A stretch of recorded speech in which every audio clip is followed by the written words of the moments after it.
I am very happy to present to you Khenpo Mriti, who will talk to us today. I have met Khenpo Mriti the first time in 2009 when he was a Khenpo at the Shedra in Kalimpong and very patiently answered my questions for 3 months every day about translations. So Khenpo Mriti is originally from Nepal, from Mustang, but has an impressive parkour behind him, having been a Khenpo, so a teacher, in the Shedra in Kalimpong, working closely together with the late famous Professor Sempa Dorji. Also had a leading role in the KIBI, the Karmapa International Buddhist Institute in Delhi. And lately our paths crossed again because just like myself, doing my PhD at McGill with Geshe Thupten Jinpa, then Khenpo Mriti recently graduated from McGill, from my alma mater, and also had the good fortune to have Geshe Thupten Jinpa as his advisor. So he brings together the wisdom and knowledge and compassion coming from both the traditional education and Western academia, Western traditional academia, I hate to say Western, sorry, and therefore stands really for the scholar practitioner that we aspire to at Rangdung Yeshe Institute. So in many ways, it is very special that you could make time today and talk to our students and faculty tonight. Thank you, and join me with welcoming Khenpo Mriti. Thank you very much, Julia, for your warm introduction, and also Dan Dennis for communicating and make it possible via our email correspondence. And I would also like to thank Rangdung Yeshe and the participants, students, for coming here to my talk, giving a sort of, thinking there's something to take away from my talk that makes me more meaningful to speak about my topic of research. Without much delay, normally I used to wait 5 minutes, and then I decided. And thank you very much for starting it on time today. So here, as given on the slides, that the topic of this talk is Introduction to the Philosophical and Taxonomic Organization of Asaṅga's 51 Mental Factors. I'm sorry, it may not sound as a very catchy, eye-catchy or something, because I was thinking when I writing the title, and this is the institute where philosophical and textual studies of Buddhist texts, especially doctrinal texts, must be, deepening so seriously. So therefore, I wanted to present more philosophically and also taxonomically about my topic. So this is the topic actually of my dissertation. So my dissertation topic is the 51 mental factors of Asaṅgas in the Tibetan tradition, in brief. So today I'm gonna present you a gist of that, okay?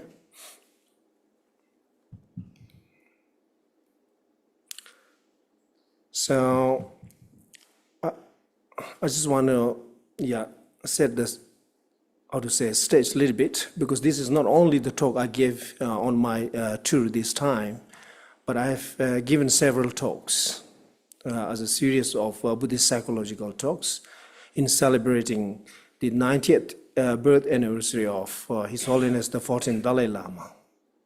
There's a special reason behind that, because my dissertation is about Buddhist psychology, all Buddhist studies of mind, and this is one of the major, focus of His Holiness the Dalai Lama,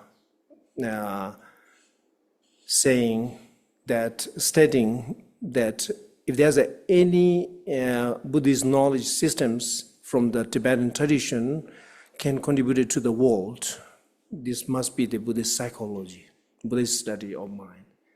And on top of that, I personally like to research long time ago that I want to really deepening the understanding of mental factors.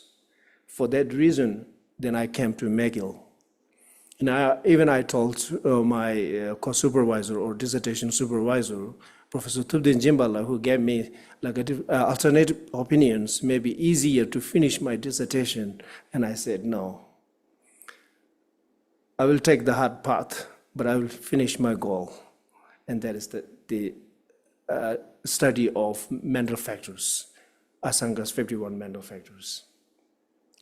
So that is how it come together with His Holiness the Dalai Lama's wishes and my own personal interests of research. Okay. And I started my talk from Toronto 1.5 months ago, and then I traveled to India, pilgrimage. I had opportunity to meet His Holiness the Dalai Lama and offered my dissertation.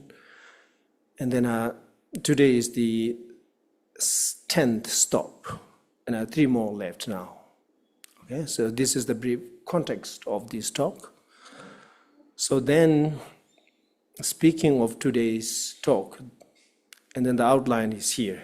As simple as possible I make usually, since this is a public talk, and although I expect students, Buddhist students here from this institute, but still is a public talk, so I try to be more approachable to my talk, okay? So the first we will look a little bit into the conceptual framework of Buddhist psychology, and then taxonomic organization of the 51 mental factors, and then concomitant relationship of mind and mental factors, and then question and answers.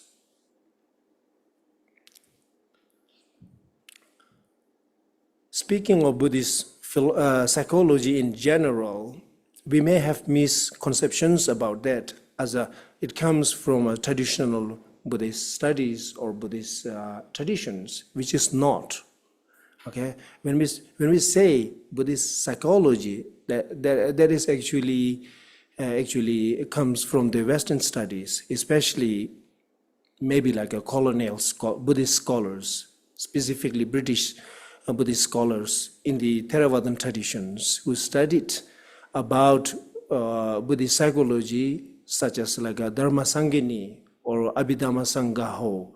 And then they found there's something that is related to modern psychology, and they present it as a Buddhist psychology.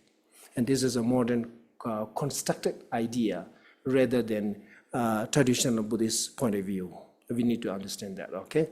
So this is a simply one example here that Buddhist psychology, especially Mrs. Caroline Reyes Davids, has been working on, she worked on Buddhist psychology in the Abhidharma tradition text very, profoundly. There are a couple of books and her translations as a Buddhist psychological ethics in 1900, and then later she came out as a Buddhist psychology. Okay, in relation, she was working on Abhidharmasamuccaya in this book, and then she presented the taxonomic understanding of the entire Buddhist psychology in the Theravada tradition. That is how it comes to be as a Buddhist psychology. Traditionally, when we think of study of mind, actually in any Abhidharma text, they will not have Buddhist psychology, but we will have the category or subcategory called the study of or presentation of mind and mental factors. That is how traditionally presents the understanding of mind in Buddhism in general. So then there's another alternative presentation of Buddhist psychology that has been presented by His Holiness the Dalai Lama. Actually, he recategorized the kanjur and tenjur into 3 categories, and that is actually science, philosophy, and religion. Okay, so Buddhist psychology actually he put into philosophy and science, not a religion. So that actually allow me to say that Buddhist psychology is not really a Buddhist, falls under the realm of Buddhist religious practice or Buddhist religion, but it is a secular ethics-based education. And anyone can study. According to Dalai Lama, and his argument is that Buddhist philosophy and Buddhist science are not only for Buddhist practitioners or Buddhist believers, but for anyone who is interested in a knowledge system that has been preserved in the Buddhist tradition or Buddhist texts. So this is an alternative approach to understand Buddhist psychology in the contemporary point of view. So then, to build up, to construct the framework of Buddhist psychology in the broadest sense, then we have 4 categories. When we say Buddhist psychology, we simply cannot put it into one basket.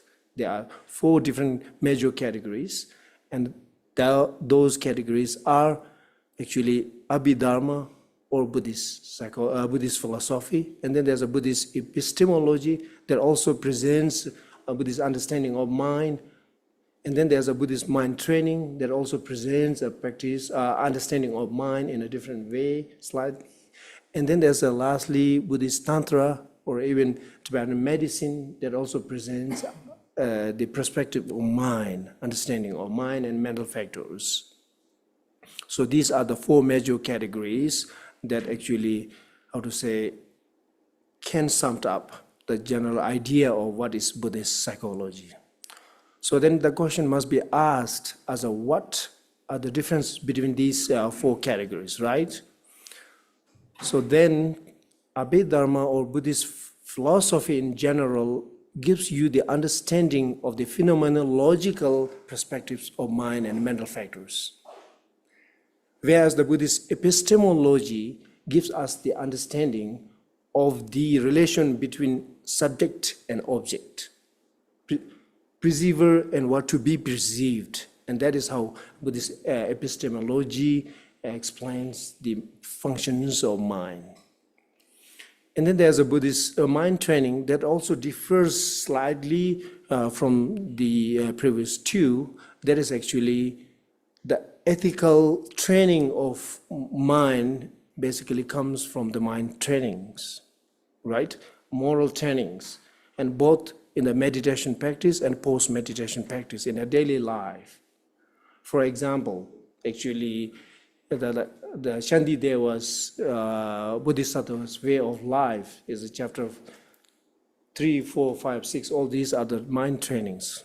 And then of course there's a huge Lojong literature and that talks about the mind training, but that is not exactly as what Buddhist epistemology and Abhidharma presents the mind. And then finally there's Buddhist Tantra that also presents a mind, but in a different way, because it deals not only with the non-substantial understanding of awareness, cognitive awareness, but that entangles with the physical energies and channels and winds, and so that is another way to present the capacity, a function of mind. So therefore, they are slightly falls under different categories. With these, framework, and then we narrow down. Today we don't have much time to speak about all 4 categories, and that is also not the purpose of this talk. So therefore, I'm narrowing down it to Abhidharma psychology. Okay. When we say mind, that is a very general understanding of cognitive awareness in a modern English terminology, how we translate minds. And then there are different categories of minds, and Abhidharma psychology presents one of those categories, that is mind and mental factors. Okay, we call Sem and Semchung in Tibetan. Yeah, so, and today we are also not going to talk too much about the mind. We will dive into mental factors. Before that, we need to understand the principles of, the importance of mind and mental factor in Buddhism. The reason is that when we say, what do you call it? Is it like, when Buddha talks about, like, for example, when Buddha talks about the Four Noble Truths, and then he states that idam dukkam cha idam shastam, like something like that, means, this is this truth of suffering. So then where do we refer to that? This is the idam, and then there's nothing more than yourself, ourselves. And that ourself, when we look into the Buddhist point of view, Buddha's teaching, and then we will not find anything other than 5 aggregates.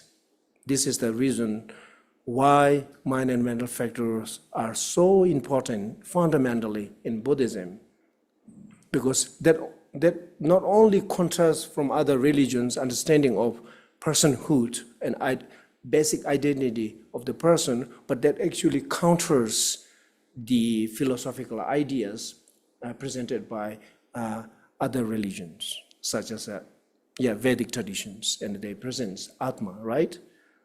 So to counter that philosophical principle of personhood or identity, and then Buddha presents 5 aggregates.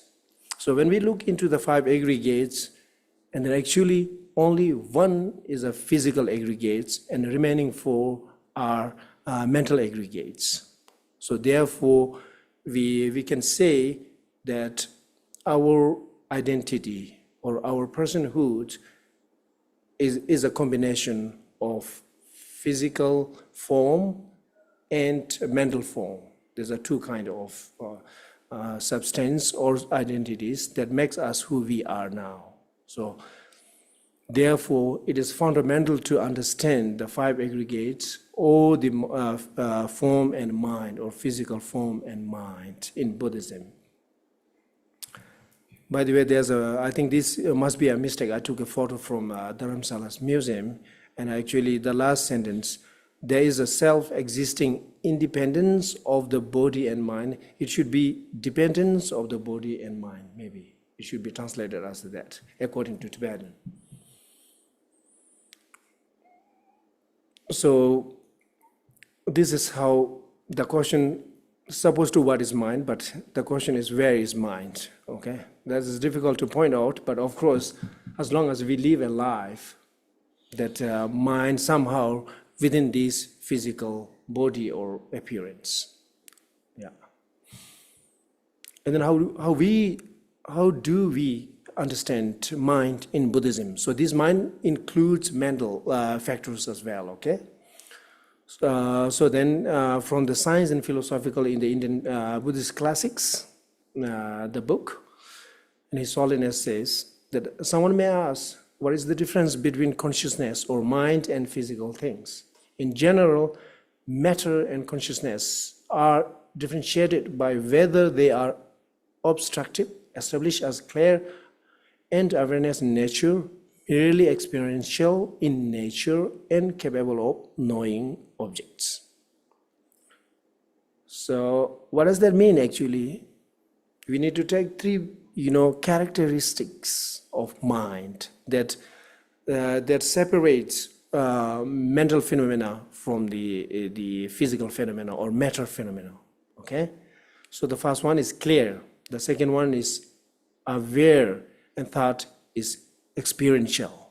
So the basic characteristics of minds are, mind is clear and vivid. Mind is aware of its surroundings or the object.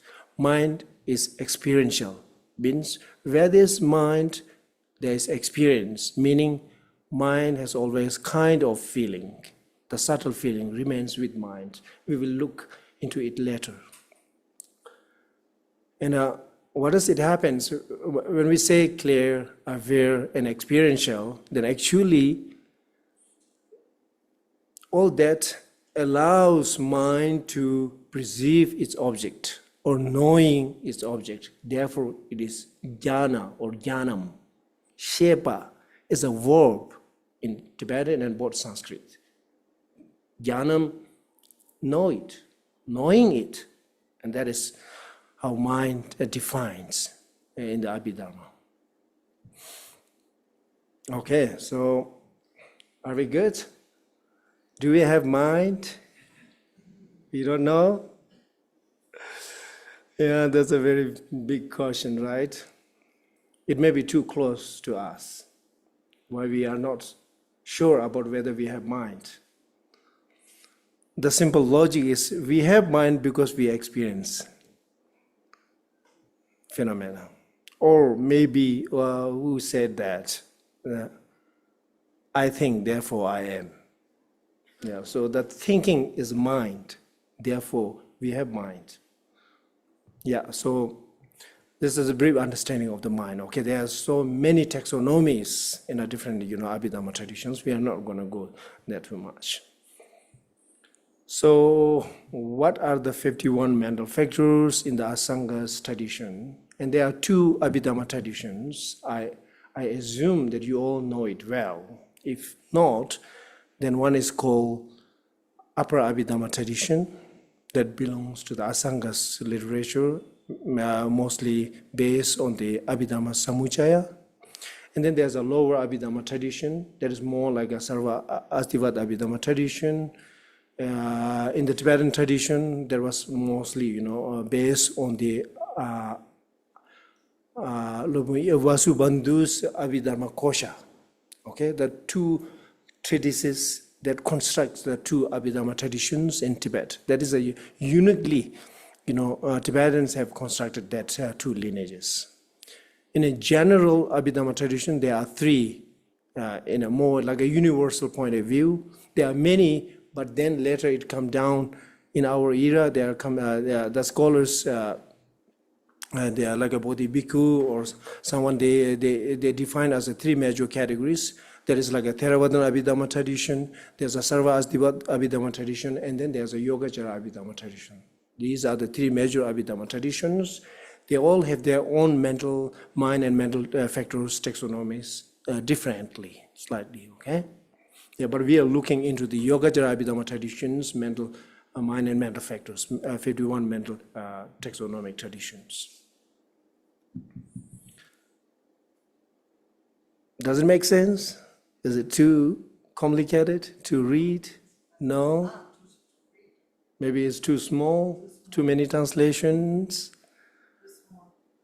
So when we say 51 mental factors, that may sound too much.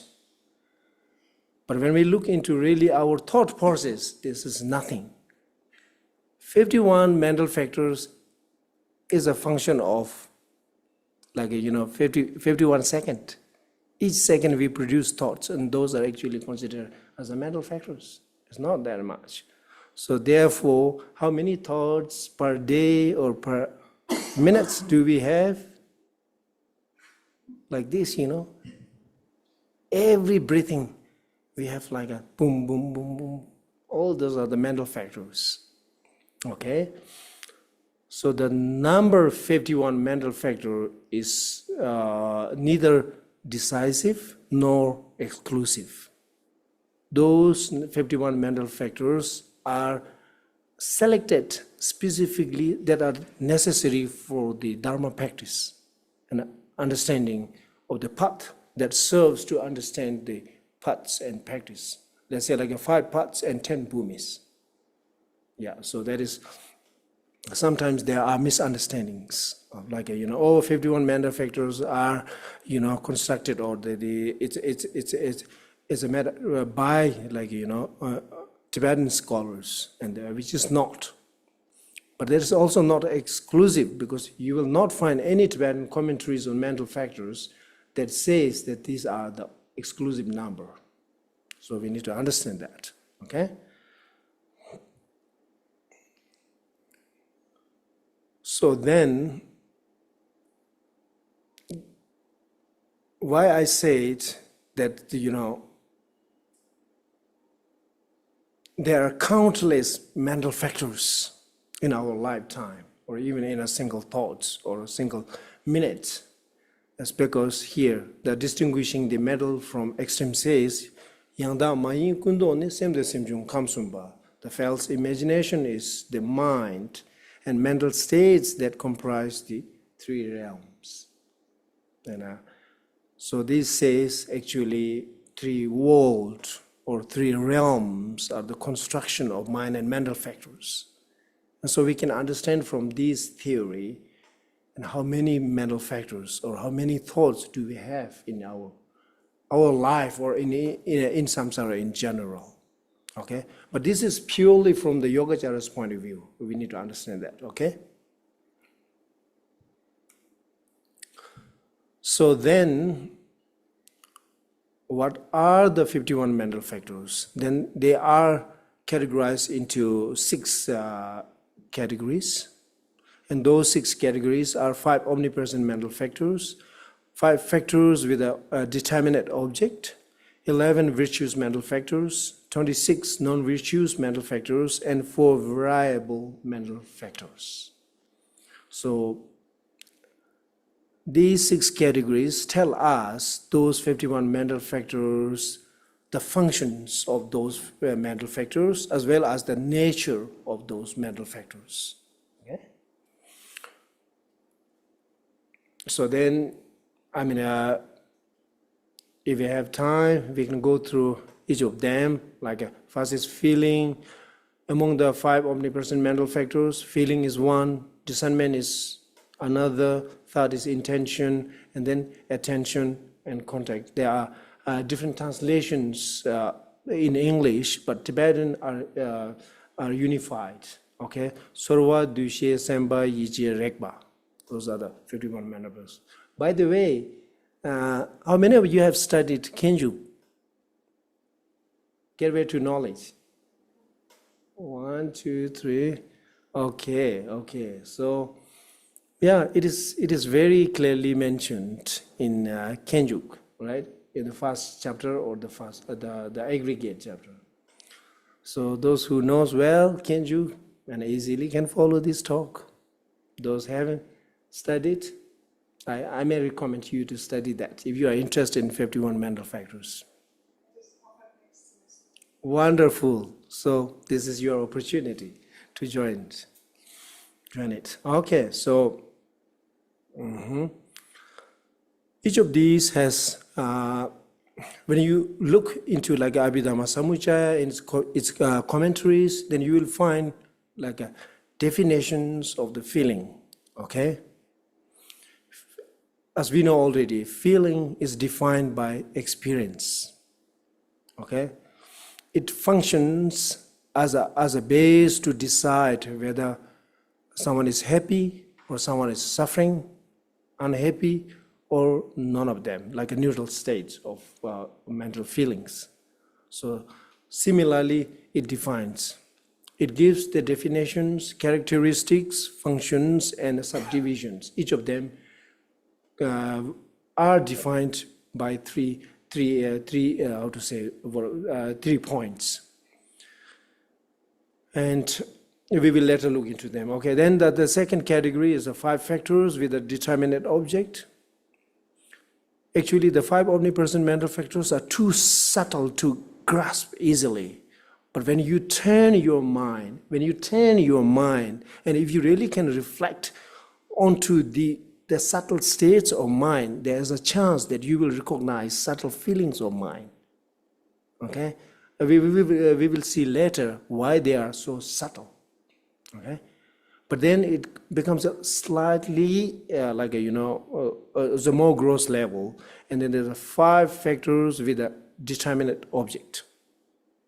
They are aspiration, resolution, mindfulness, concentration, and wisdom.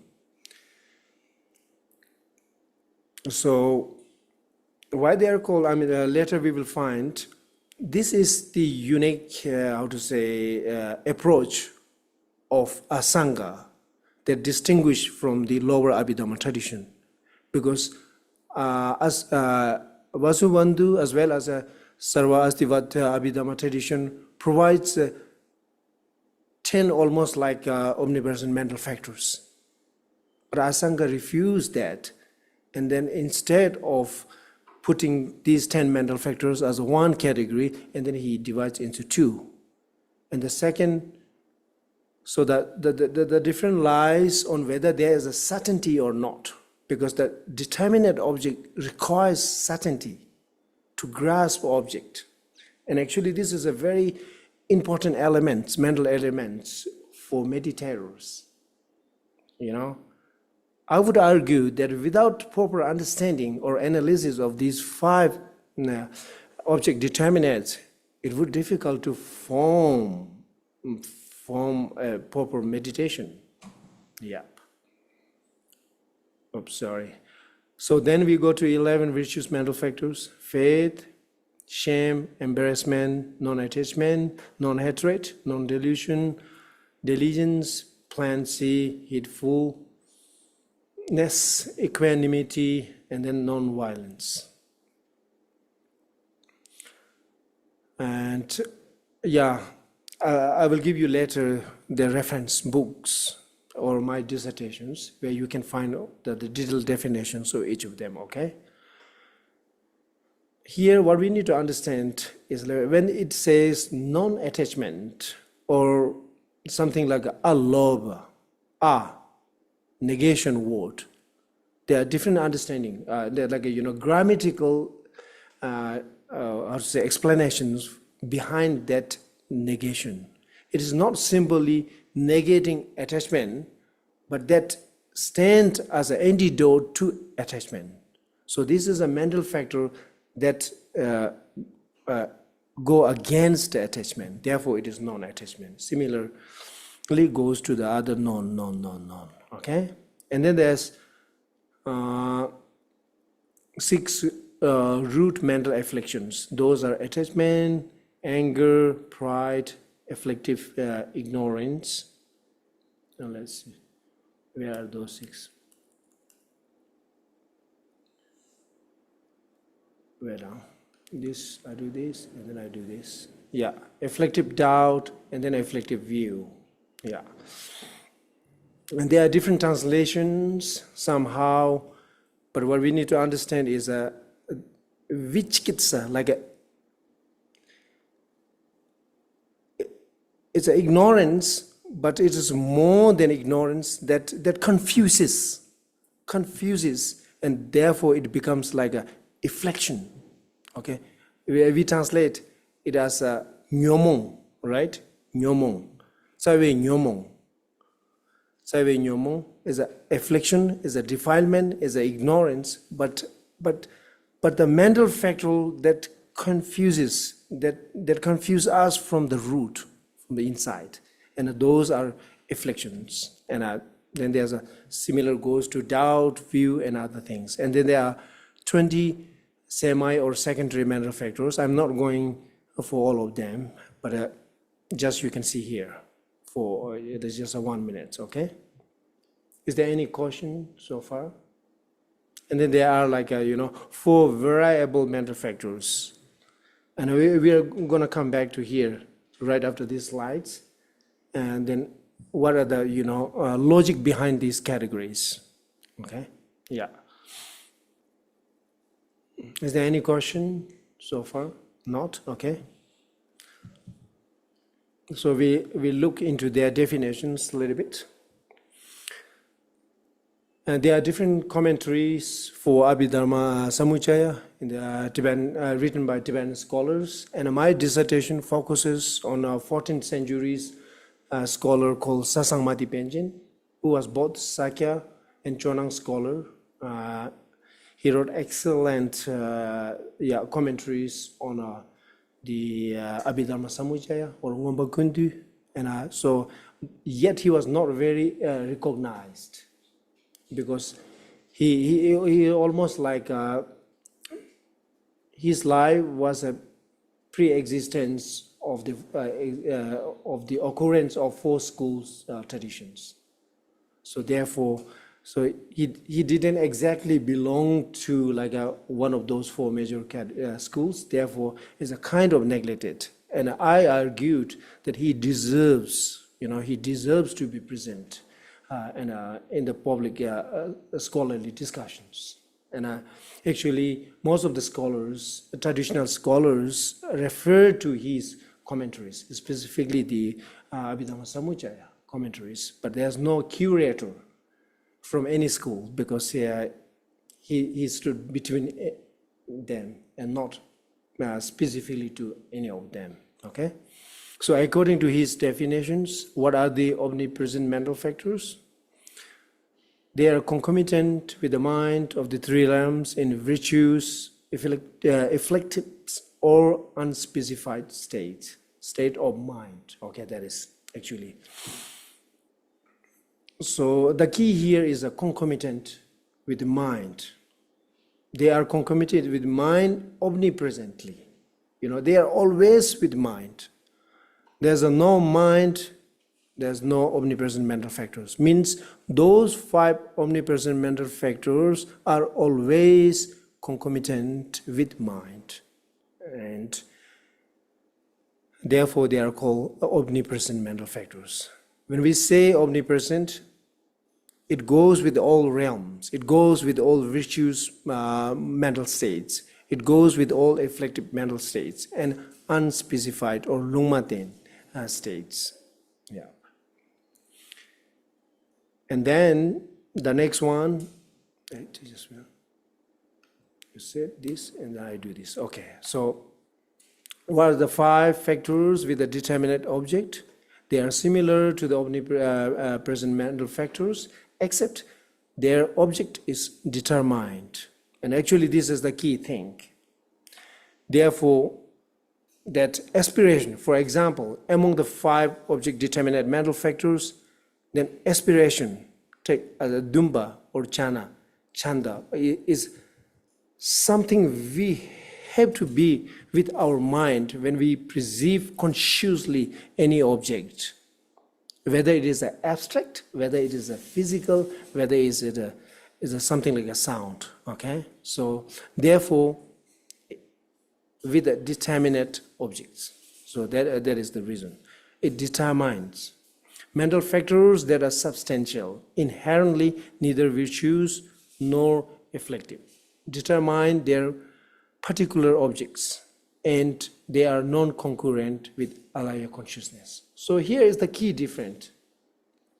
How Asaṅga differentiates from his, let's say, like a half sibling, younger brother, Vasubandhu's presentation of mental factors.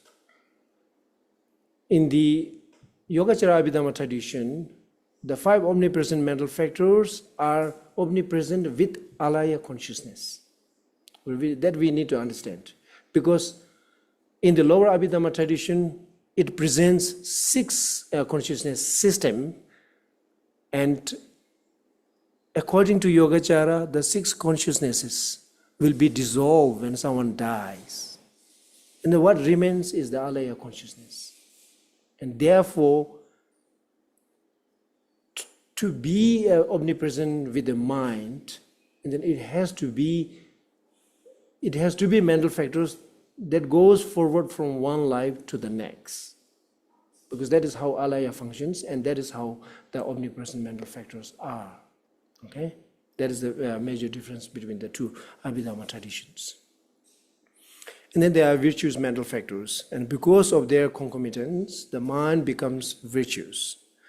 The 11 mental factors are called virtues because they serve as an antidote to non-virtuous factors.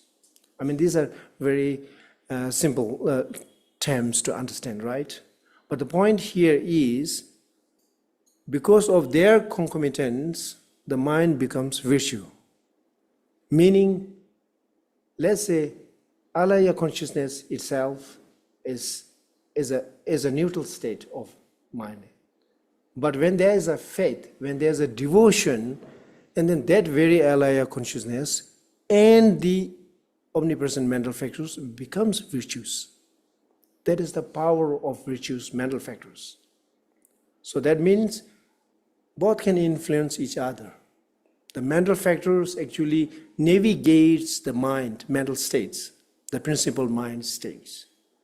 If we have a better virtuous mental factors, meaning that we lead our mind towards the virtues or positive path and a virtuous path. And that is how it, what it means, the mind becomes virtuous. What are the root afflictions? They are described as those mental factors through those whose occurrence the mind stream becomes uneasy and a root cause of samsara. Now, there's a simple thing, right? All the Buddhist texts tells us this. But the point here is that where there's anger, I mean, it's a very simple, yet sometimes we miss to catch it. Where there's an anger, then there's an uneasiness in mind. But we sometimes miss the point of that very important link between the mind and the afflictive mental factor. We thought anger is something else and the mind is something else.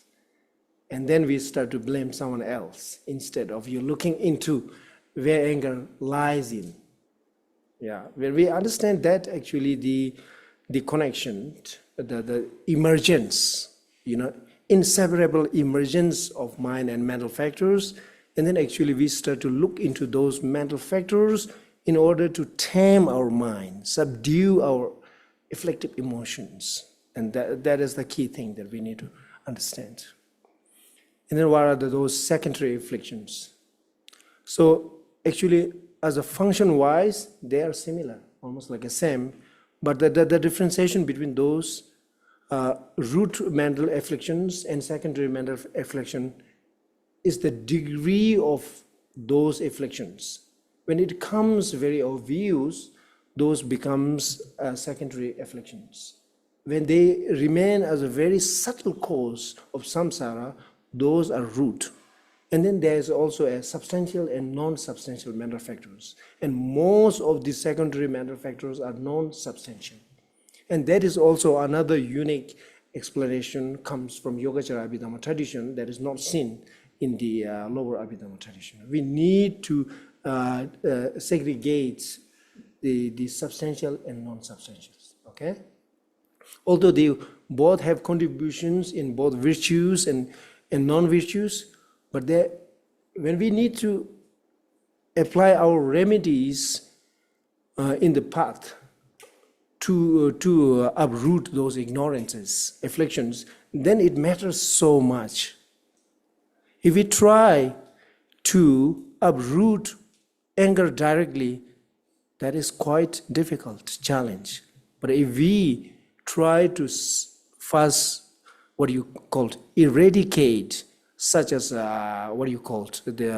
such as rage, or such as there are other mental factors, and those are very obvious to us.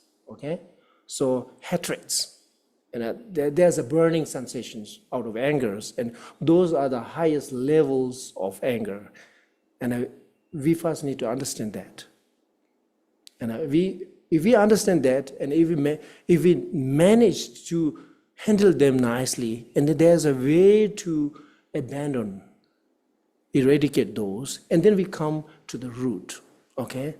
Yeah, so those are the practical approach we need to think of if you are Buddhist practitioners.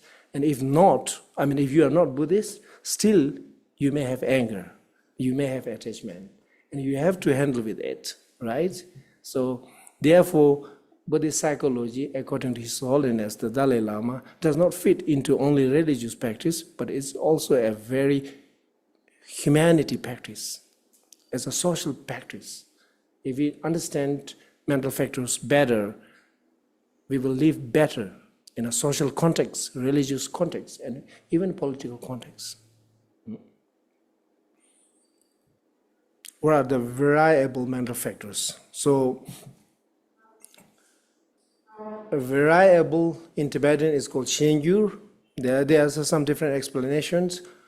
Somehow, variable here means that although sleep is afflictive mental factors, but it is variable when you can contextualize, when you precede it with the like a positive or virtuous motivations.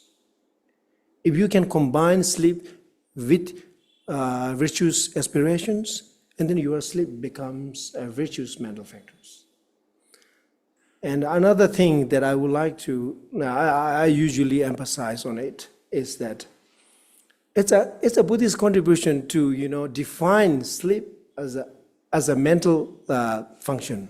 It's not as like a material thing.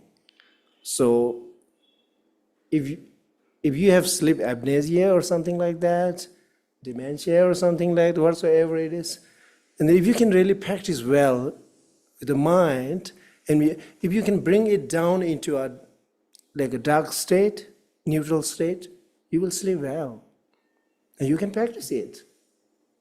If that is not relevant to you, you can tell me. Okay, so this is the positive, explanation of sleep, because the world is facing difficulties with the sleep, and we can actually use it as a medical methods for those who are difficulties with the sleeps. Yeah, so the variable comes with that. Okay, if you sleep without any presupposed thoughts, then it becomes a neutral, ethically neutral sleep. You sleep, you will have good rest, but that doesn't count as a virtuous or non-virtuous. It still may be affliction. It is affliction because that actually disturbs the meditative absorption.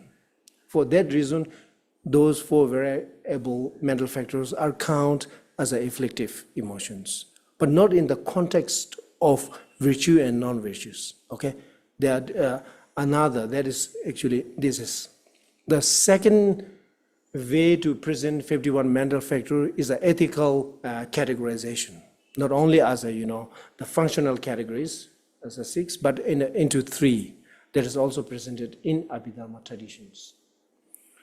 So in general, when we think about virtues, non-virtues, or unspecified, lungmaten in Tibetan, and then they can be summed up into 3 categories. And those omnipresent mental factors, 5 mental factors with the object determinates, and then the 4 variable mental factors falls under unspecified mental factors. But the point here is, these are the most required mental factors in our daily life, okay, in general, regardless of religious practice. If you don't care about any of these mental factors, then it's difficult to moderate your mind. Therefore, we really need to, study this, recognize this, the state and the fluctuation of these mental factors. And if we recognize and if we can subside and sometimes coming it down, and then there's a way to subdue or the wild mind or something like that. And then there's a virtue mental factors, as I explained. The virtue and non-virtue here is given based on the Buddhist ethical context, okay? Ethical context. And we already know the virtue here means that brings you a virtuous fruit. I mean, what do you say? Happy result. The pure happy result comes from virtuous mental factors. And suffering result comes from the non-virtuous mental factors. And therefore, these are the 2 categories that has to do with our practice, daily practice in Buddhist path. How are we doing with time? Okay. So the last point here is the concomitant relationship of mind and mental factors. So these are very important because, as I told you already, that to understand mind, you really need to understand mental factors. But although from the very inside, they may be one, but as a functioning category, they are 2 different substance, mental phenomena. And then we need to understand how they correlate, how they co-emergence each other. And that is a concomitant relationship. And both upper and lower Abhidharma traditions presents the 5 concomitances. Okay, Tsungden Nambanga. And this is a good thing. Actually, Abhidharmasamuccaya presents a more complex relationship, or the conditions for forming the relationship between mind and mental factors. But when we look into the deeper, philosophical standpoints, then actually Asaṅga agrees with the Abhidharmakosha's tradition, the presentation of 5 concomitants. So 5 concomitants here is the support, concomitant support, meaning mind and mental factor requires the same support. Support here in the sense of faculty. When they arises, it arises through same faculty supports. For example, when mental consciousness arises from the I faculties, and then the same mental factors comes from that I faculty, not from different. There are many logical reasons behind that, okay? And then the similar goes with the concomitant object, meaning we cannot have 2 different streams at the same time. When the mental, consciousness, I consciousness perceives this table, at the same time 5 omnipresent mental factors also need to be focused on the same table. They cannot be different objects. Yeah, so concomitant aspects, concomitant time, concomitant substance. So these 5 aspects actually constructs the inseparable relationship between mind and mental factors. And there's even worse, like a semda, semjung ngel henjik, means mind and mental factors must be appear inseparably.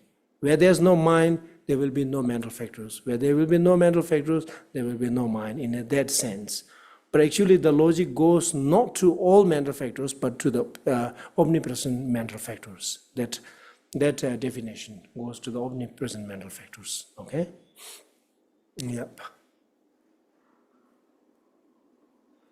Okay, I think I'm almost done. I'm on time. That's very good news.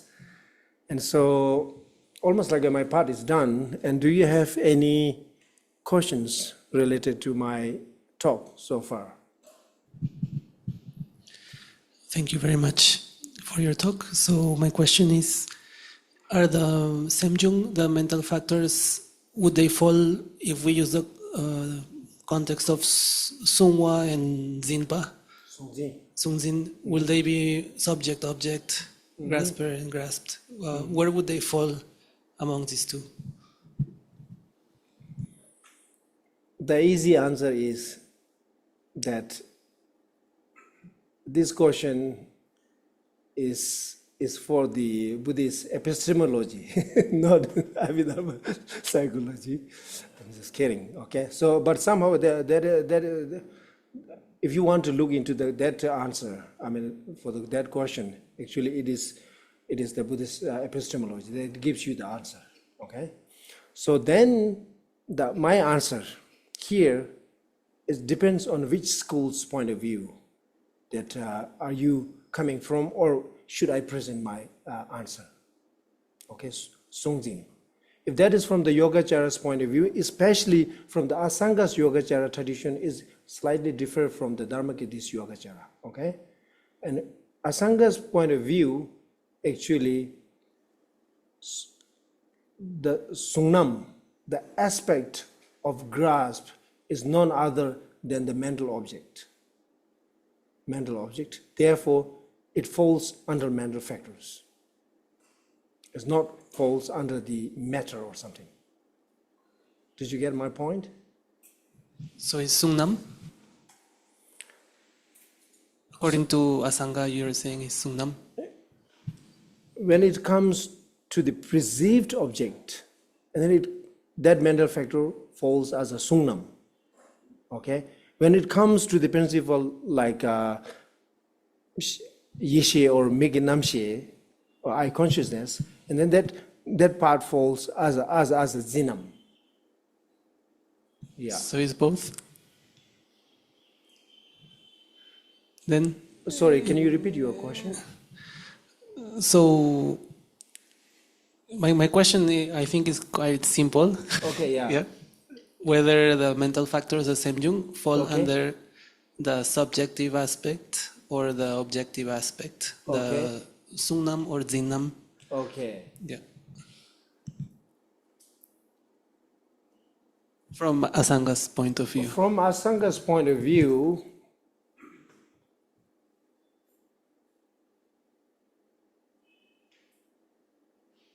this is a very good and a profound question. Okay, now I start to understand. And the question that I need to ask you again is which mental factors? Say the Kundro. Of course, those falls with the Zinam. Yeah. So it would vary according to which categories we go with. Yeah, definitely. Okay. Definitely. Yeah. Because when it comes to the object determinates, there's a subtle process that gives you the image of the perceived object. And that stands as a Sunam.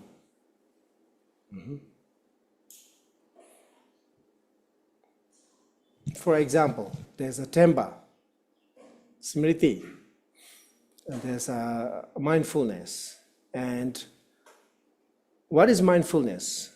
Mindfulness is a recollection, okay, in the mental factors. It is not the mindfulness that is proposed by John Kabat-Zinn. Okay, this is a mental factor mindfulness. That means it's a recollection. Recollection means it takes the past object by the mind of present, and that past object plays as a Sunam, and that is a part of Smriti, and which takes, which perceives, is the principal mind or consciousness. So that may be how it works. Yeah. Thank you. But then there's like a, when you look into the, what do you call, the Umage, Madhyamika Alankara, and then there are different traditions. Sungzin Nyime, Konga Che Salwa, Sungzin Changyamba. And then again that question comes like which tradition you are talking about and these kind of things. Can I rephrase my question? Yeah. Yeah. How do I imagine we recognize the mental factors, whatever mental factors arise with Sheshin? Sorry? Through Sheshin, through Samprajanya, Samprajanya. which is not one of the 51, but we would recognize, assuming we are doing Shamatava practice, for example, according to Asaṅga's text. Meta-awareness. Yes. So we would, if we are recognizing any of the 51 mental factors in a meditation practice through meta-awareness, experientially, they are all from the Zinnam. Okay. Is that, what do you think about that?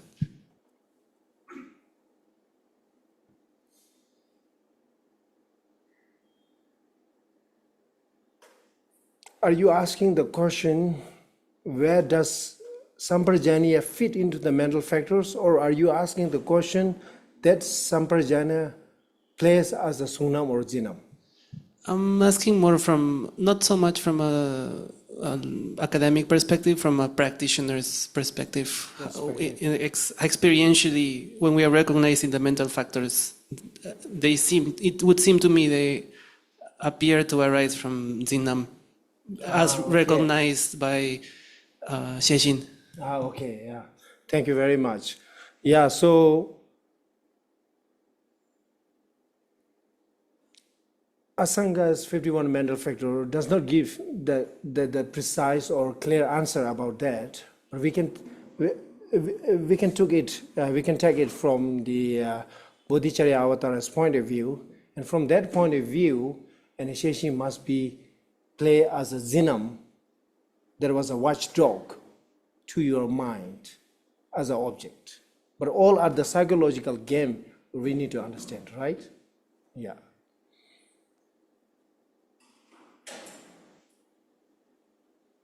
And yeah, it's a wonderful, I mean, like, thank you. Sheshin, Tremba, and the Bodhicharya Avatar gives you a metaphor, like a hook and the rope and the elephant. And that actually, yeah, gives us understanding of how Sheshin works.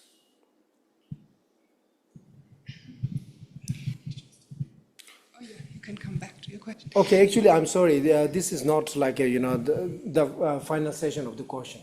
Okay, so can we finish this and then open for questions for everyone? Okay.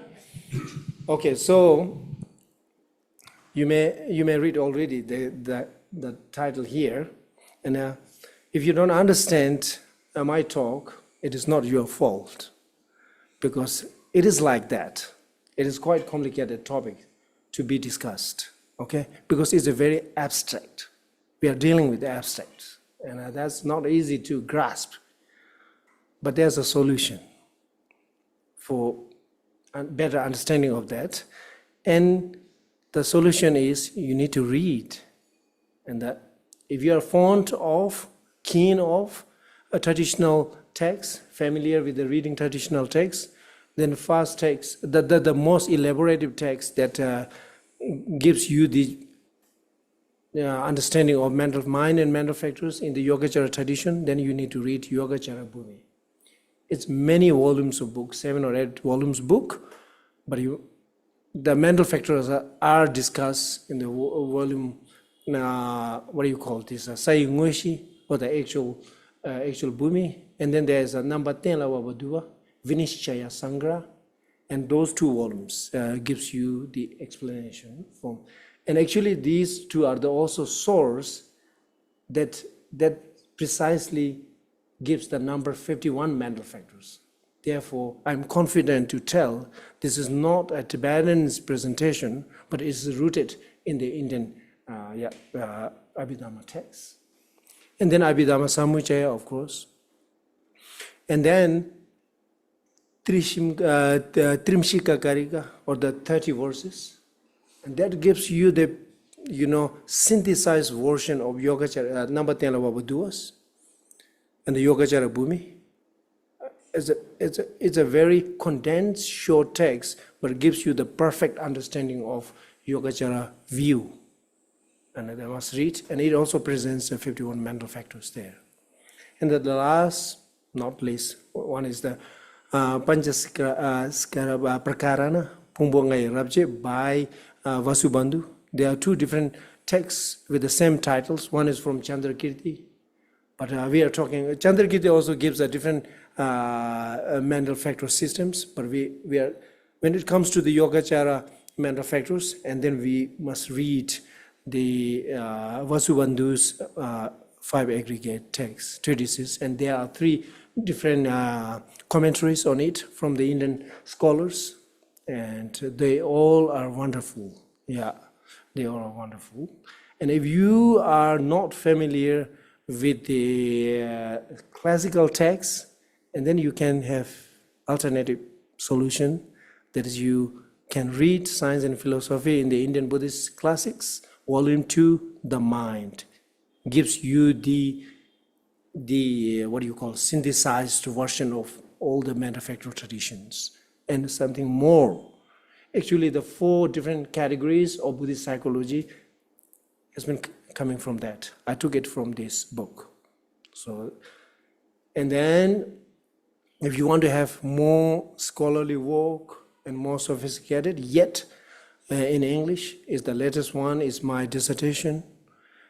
You may have some spelling errors, maybe many, but still it gives you a very elaborate version of mind and mental factors, okay? So I'm happy to share it with you. Yeah, that's all I wanted to recommend for you to further read if you are interested in mental factors. And I think that's all what I have to say. And then we can go to the question and answer session, if that is good.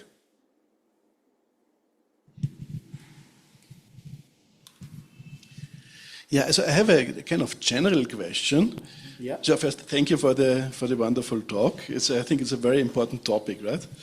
It's a kind of complicated but confusing, but it's very rewarding topic. Huh? So I never had the good fortune or good karma to study the Abhidharmasamuccaya, unfortunately. It is usually kind of somehow connected to the Yogācāra tradition. Yeah. However, it's usually then in the Tibetan tradition, it's not exactly said like that. Yeah? It's usually kind of what I heard at least in the monks' Shedra is, Abhidharmasamuccaya is a general Buddhist text rather than a Mahayana text. Mahayana Abhidharma would be the Mahayanasamuccaya. Asaṅga. So my question would be, if one compares the Abhidharmasamuccaya presentation of the main mind and the relationship between main mind and mental factors and that of the Sarvastivada Abhidharma. Sarvastivada Abhidharma, it's very clear that it's speaking about distinct phenomena. Yeah. Right? Main mind and mental factor, they are different phenomena, individual different phenomena.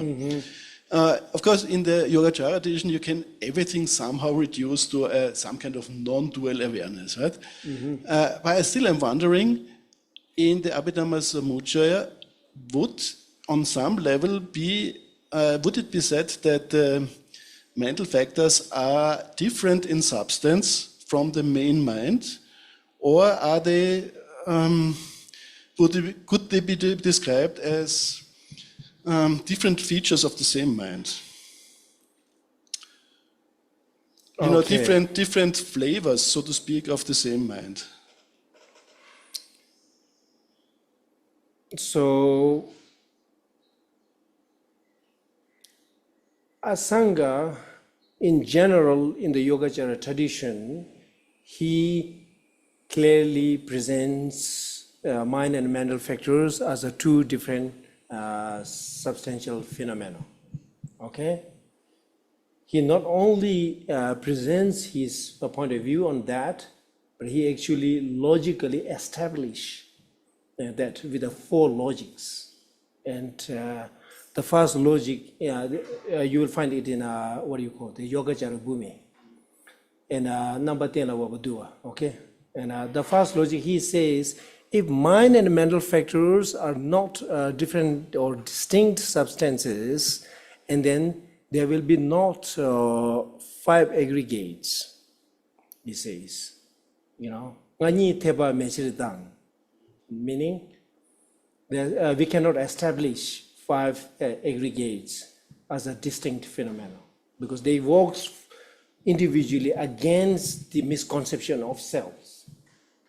And therefore, mind and mental factors are a distinct substance. The logic goes in that way. So that is a general answer to your question from the Yogācāra's point of view. Now it comes to the Abhidharmasamuccaya. Okay, does it a general Abhidharma synthesis, or is it is a particular Yogācāra Abhidharma text? Is that your question? Yeah, that would be also a question I would be interested in. Yeah. Okay. So in Tibetan we have a saying, Sadenga, 5 bhumi, right? And then there's a domnamni, means 2 sentences. One is Tikchen Dua and Tikba Tumongi Dua Wombagundu. So what we cannot misunderstand here is when it says general synthesis of Abhidharma does not exclude Mahayana. Okay? It is a conflation of both Mahayana and let's say Hinayana traditions presented in Abhidharmasamuccaya. It is a great synthesis. Around in 14th or 15th century, there was a twist or change in the Abhidharma academic studies in Tibet. Focus shifted from Abhidharmasamuccaya to Abhidharma Kosha. for different reasons. Yeah, different reasons. Yeah, one of the reasons is there are two, Abhidharma texts in the curriculum during those days. One is the Shirjin Ngondo Nye, means Parja Paramita Ngombar Tokwa Abhisamaya Alankara. And that is also Mahayana Abhidharma. And then Abhidharmasamuccaya is also Mahayana Abhidharma. Therefore, they don't need two. Instead, they need to fill up the gap of understanding of general Abhidharma traditions.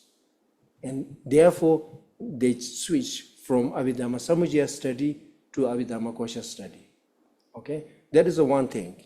Now the second point is, if you say that is like a, not Mahayana text, if someone argues that Abhidharmasamuccaya is not Mahayana text, then there will have a huge logical issues in it. First of all, Abhidharmasamuccaya presents 8 consciousness system, not 6 consciousness system. And secondly, it presents 3 characteristics. And that is the fundamental Yogācāra's idea. And so there are many things like that. And therefore, we already seen, right, how Asaṅga distinguish between the 5 omnipresent mental factors and 5 determinate objects. For that reason, so therefore, Abhidharmasamuccaya is definitely considered as a Mahayana text. By scholars, not only by me, but those 13th centuries like great scholars like Panglo Sawaludwe Temba, and then like a Pudun Rinjin and then Sasang Mati Pension, they all present Abhidharmasamuccaya as a Mahayana text that includes the general Abhidharma approach. Okay, how we can understand this as a general Abhidharma's approach is because Yogācāra's specific tradition does not accept mental factors in the Nirodha states. But general Abhidharma, according to Abhidharmakosha tradition, they accept that. Because the very wisdom, very intelligence, Temba, Sherab, all these general into 5 faculties, into 5 wisdoms, and then later to the Parliament like so that is the way how it lead from Sakche to Sarme. What is called? Diluted or non-diluted or contaminated to non-contaminated state of those mental factors. So that is precisely explained in Abhidharmasamuccaya. Therefore, it can be considered as a general Abhidharma as well. Not only that, I don't know how the literature, the manuscript become different. Otherwise, in the Chinese version, at the beginning, it says Tikpa Chenpo Tinju. It says, Mahayana. It's similar to say like Tikpa Chenpo Ngombar Topa Kien, like similar. And then Tikpa Chenpo Ngombar Kolituba. It is there, but in the Tibetan version, we don't have that Tikpa Chenpo. Maybe they were a little bit scared of, not being like in general. So I hope I answered to your question. Yes, thank you, very clearly. Yeah, thank you. Any other questions?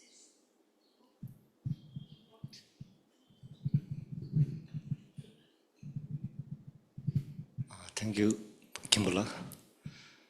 I just have a general type of question, like I just wanted to know, like, what are the modern academic researchers has to say about these 51 mental factors, and is there any kind of counter-initiative inquiries, or is there any kind of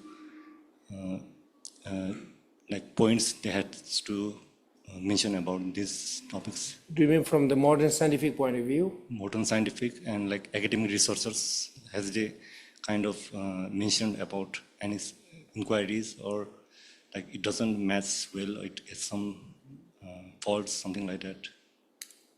Yeah, I mean, like, there's an emerging field called contemplative research and a contemplative practice. Actually, this is the converging point of study with the traditional approach and the contemporary approach, right? So if you want to look into how, the mental factors are present in that, regards, and then you need to look into the contemplative research, so research literature. So that means, for example, how John Capezon presents mindfulness, right, in his book. And that is based on Theravadan Satipatthana Sutra, but it does not precisely explain in that way, but still it is there. So that is how we need to understand.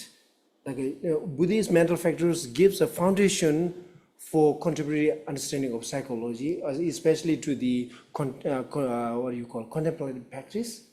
But then, for some reasons, like ethical reasons, university stands as a secular, education, so they cannot sometimes precisely mention the religious sources, right? So for that reason, and then sometimes it happens. Yeah. So there's also a Compassion Institute, and maybe here is one of the, leading scholars, Compassion, and so all these are actually how traditional approach to mental factors and then the contemporary research are, emerging together as a path or practice or system. Yeah, there are more and more.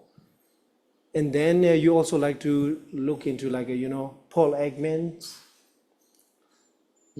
the understanding of the emotional disturbance or emotions, how emotion works. Yeah, so although it comes from a very different point of view, but it comes to a similar conclusion. Yeah, anger as defined as a destructive emotion, and that is not very different from what Abhidharma explains anger as a non-virtues, right?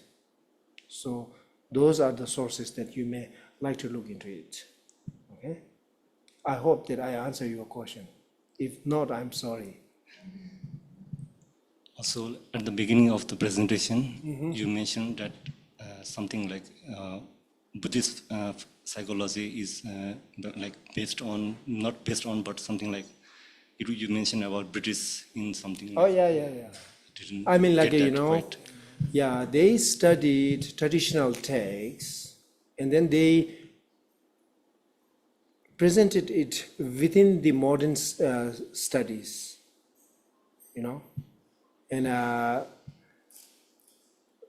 they are also good sources for you to understand how the traditional mental factors are presented in the modern context that can be understood by our contemporary readers or non-specialists.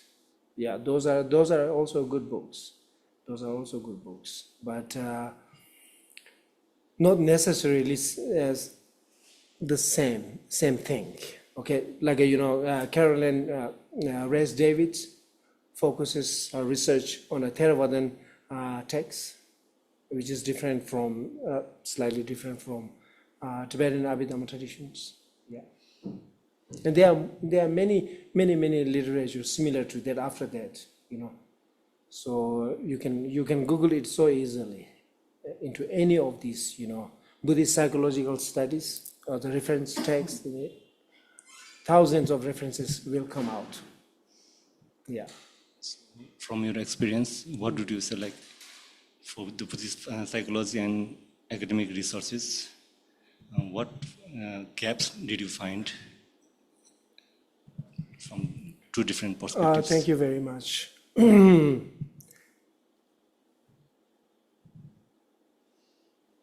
What gap I found is a fundamental question. The fundamental question is, what is the purpose of study of mind? The Buddhist fundamental purpose of study of mind is to reach complete enlightenment.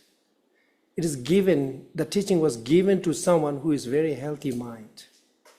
Whereas the Western psychology, specifically the modern psychology, someone like a Sigmund Freud, behavior psychology, clinical psychology, those were emerged from a clinical perspective for those patients who need treatment, psychological, mental treatments, and then they evolved.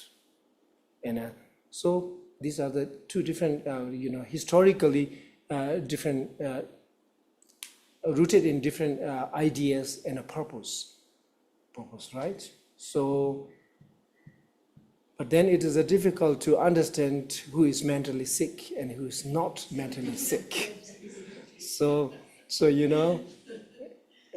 it is a kind of challenge that we need to figure out as a Buddhist scholars, especially focus on psychology from Buddhist point of view, traditional point of view. Then we really need to figure out. And those are the gaps that we can fill. Yeah, I'm trying to do that. I would like to build a model from the 5 object determinates, because the world is getting a more and more problem with the what do you call it, the attention deficits. They're supposed to be maybe a children's sickness, but now it's an issue for everyone, because there's so much, interruptions from the technological worlds that we have no time to focus on anything. While you are having lunch, you are thinking about dinner. That is not the way how we live. We need to enjoy our lunch while we are having lunch. That is called prolonged attention. And if you cut off that attention, then it becomes a deficit attention, clinically sickness. So these kind of things that we need to figure out. Thank you for your answers. I hope I answered your question.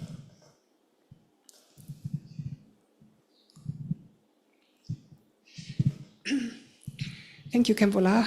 You mentioned just now mindfulness, and therefore I thought I will finally ask my question. Some days ago, we had a presentation by a Rangjung Yeshe Institute research affiliate about mindfulness as a mental factor. And her name is Yue Wang, and I see she is online. Oh, wonderful. Yes.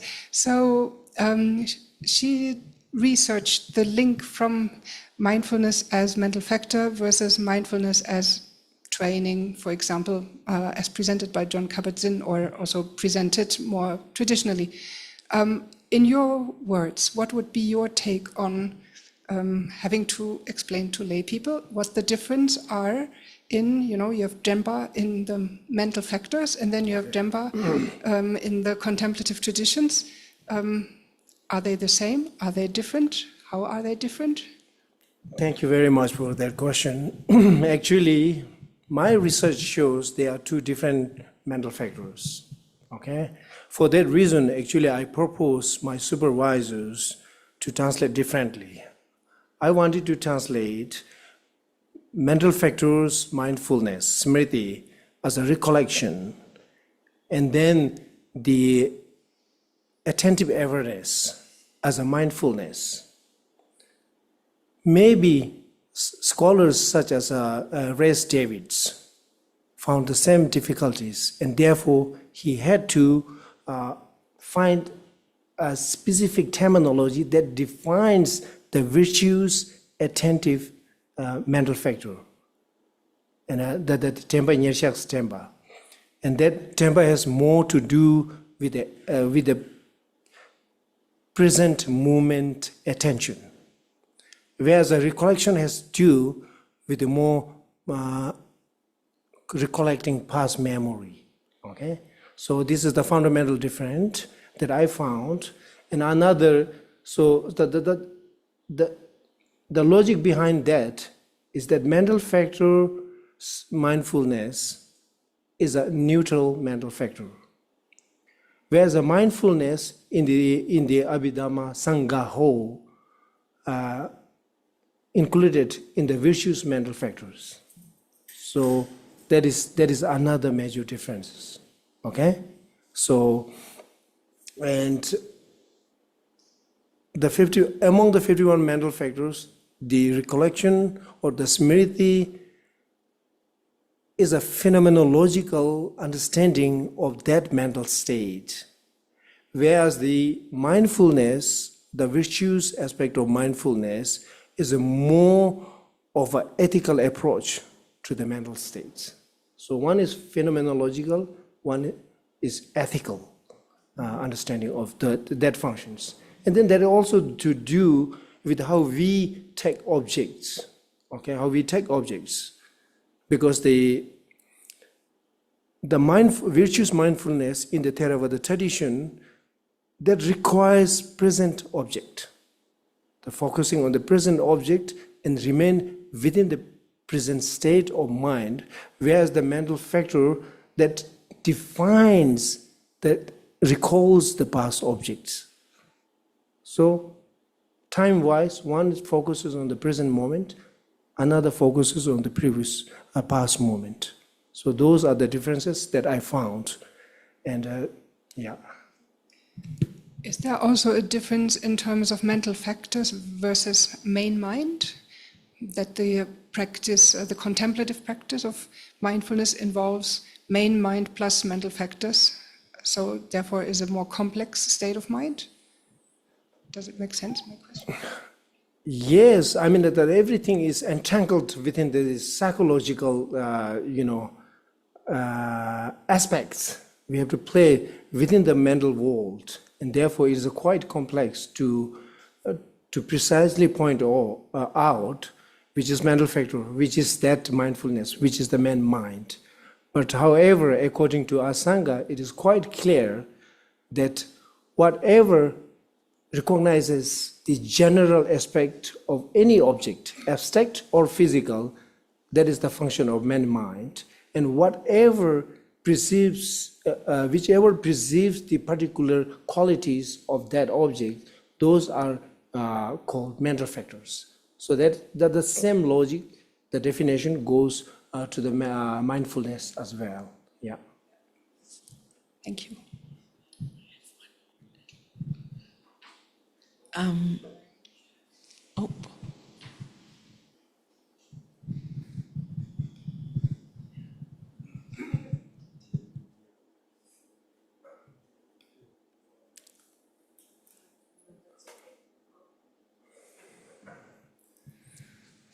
Thank you very much. I don't have, I haven't studied yet Abhidharma, and but we have next year the Kejuk, the Gateway to Knowledge here, and I was just wondering. I assume that in the text, Mipa Rinpoche also speaks about the 51 mental factors. Yeah. And it's also from a Mahayana perspective. Mm-hmm. Is it then based on the system or as it is presented in the Abhidharmasamuccaya, or is it more related to the earlier Abhidharma?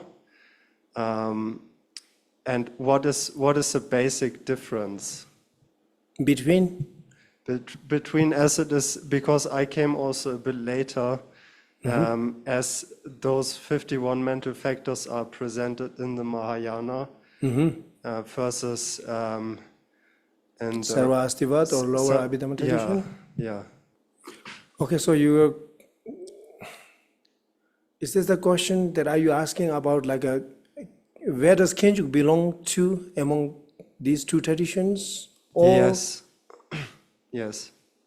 Okay, so, when I was young in Sheda, I also studied Khenpo.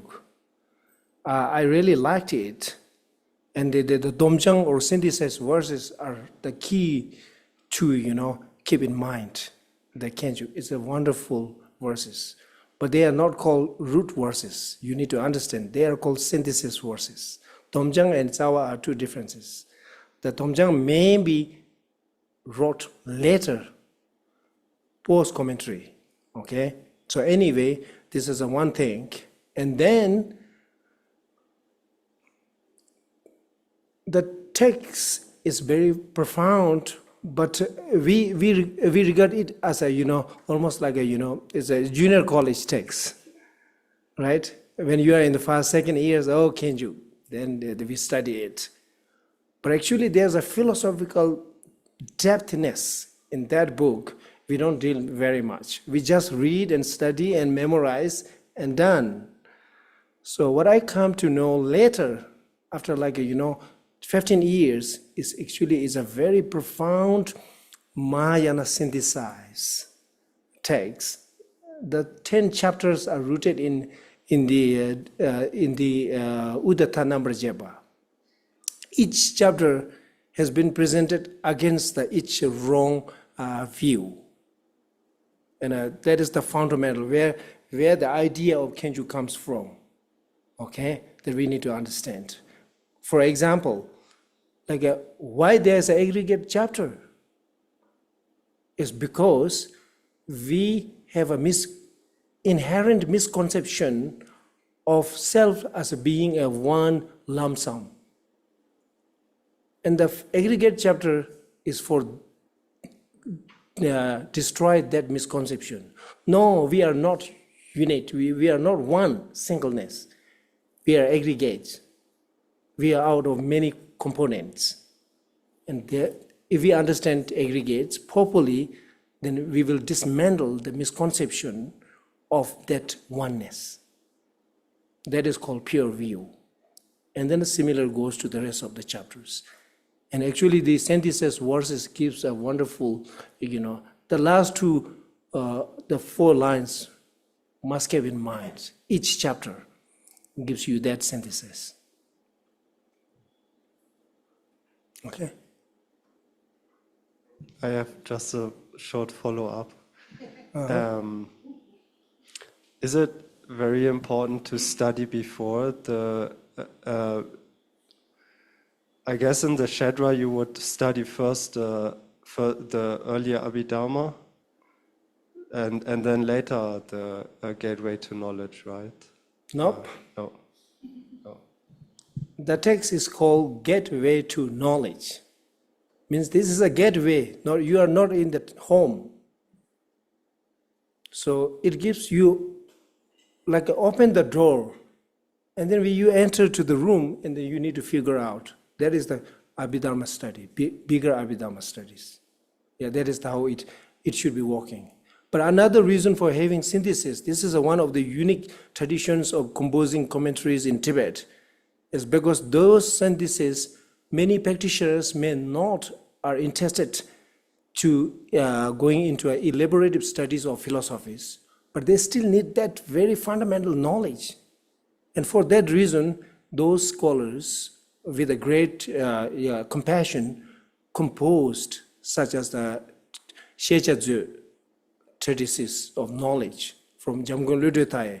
Then Mipam composed the Kenjuk, and then there are different syntheses. So if someone really learned Kenjuk, almost you have all foundational knowledges required for proceed to the practice of Dharma. So that is another reason for why we have synthesis. Okay? Thank you.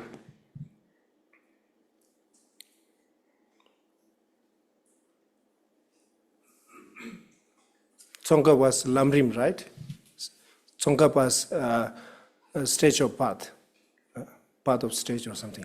Those are also very great synthesis. Okay, I think we are running out of time. Thank you very much for your patience. Wonderful. So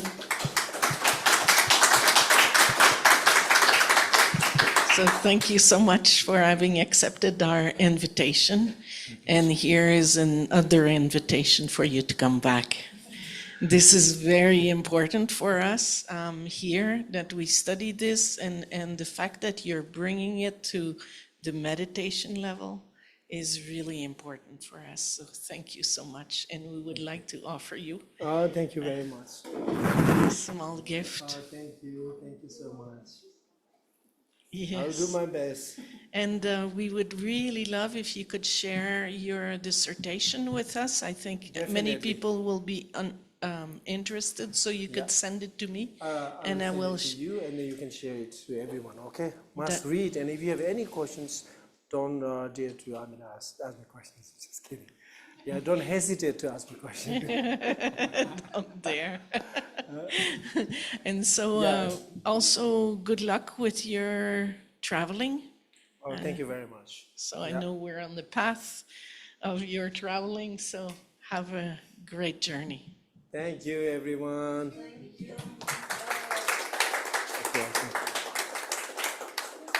Could you put just the previous slide with your contact, please?